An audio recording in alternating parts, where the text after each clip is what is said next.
ప్రభుత్వ ధనాన్ని అధికారులు నాయకులు దుర్వినియోగం చేస్తున్నారని కౌన్సిల్ ఫర్ సిటిజన్ రైట్స్ సంస్థ కార్యదర్శి శివ ఆరోపించారు. దుబ్బాక మున్సిపాలిటీలో భారీ అవినీతి జరిగిందనడానికి సాక్ష్యాలను గుర్తించామని అవి తమ వద్ద భద్రంగా ఉన్నాయన్నారు.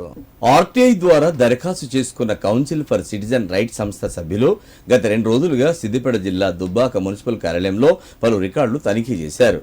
అనంతరం సంస్థ కార్యదర్శి శివ మాట్లాడుతూ మున్సిపల్ పరిధిలో దాదాపు 2000 గృహ నిర్మాణాలు జరిగితే వాటిలో కేవలం 500 వరకు మాత్రమే గృహాలకు మున్సిపల్ నుంచి అనుమతి లభించిందన్నారు.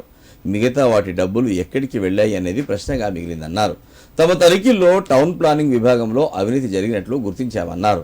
ఇందుకు సంబంధించిన రికార్డులను స్వాధీనపరుచుకోవడానికి మళ్లీ న్యాయ సహాయం తీసుకుంటామన్నారు. తాము తనిఖీ చేసి గుర్తించిన అక్రమాలను జిల్లా కలెక్టర్, రాష్ట్ర ముఖ్యమంత్రి, గవర్నర్ల దృష్టికి తీసుకెళ్తామన్నారు. ఏ రికార్డు కూడా సరిగ్గా లేదని ప్రభుత్వ సొమ్మును దుర్వినియోగం చేశారని ఆరోపించారు. కార్యక్రమంలో సంస్థ ప్రతినిధులు, కార్యాలయ సిబ్బంది పాల్గొన్నారు. నేను Gundla Shivachandra from council for citizen rights పౌర మరియు మానవ హక్కుల జాతీయ సంస్థ జాయింట్ సెక్రటరీ.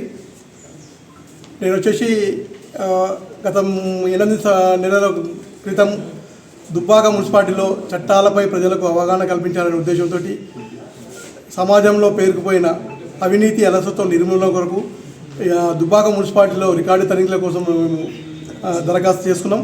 ఆ దరఖాస్తులో భాగంగా గౌరవ పిఐఓ గారు మాకు తనిఖీలకు అనుమతించారు.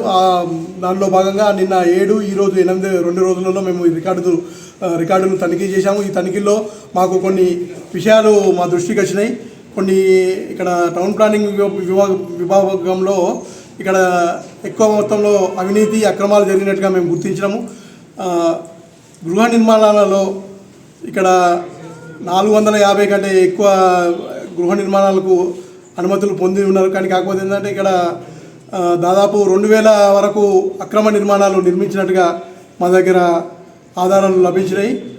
క్షేత్రస్థాయిలో కూడా పరిశీలించడం మేము ఇవన్నిటికీ కూడా ఈ అధికారులు, నాయకులు కొమ్ము కాస్తూ అక్రమ నిర్మాణాలను ప్రోత్సహిస్తూ గవర్నమెంట్కు రావాల్సిన ఇన్కమ్ను వీళ్ళు కావాలనే ఒక లంచగొండితనంతో వీళ్ళు నష్టపరుస్తున్నారు. ఇందులో భాగంగా మేము పలు రికార్డులు మేము చెక్ చేసినాము. ఈ రికార్డులన్నీ కూడా పూర్తిగా నూతనంగా అన్నీ కావాలని తయారు చేసినట్టుగా మేము గుర్తించినాము. వీటి కూడా ఈ రికార్డులన్నీ కూడా మేము గౌరవ కలెక్టర్ గారి దృష్టికి, మళ్ళీ ముఖ్యమంత్రి గారి దృష్టికి, గవర్నర్ గారి దృష్టికి మేము తీసుకెళ్ళి దీనిపైన మేము ఖచ్చితంగా సమగ్ర విచారణ జరిపించేందుకు మేము పోరాడతాము.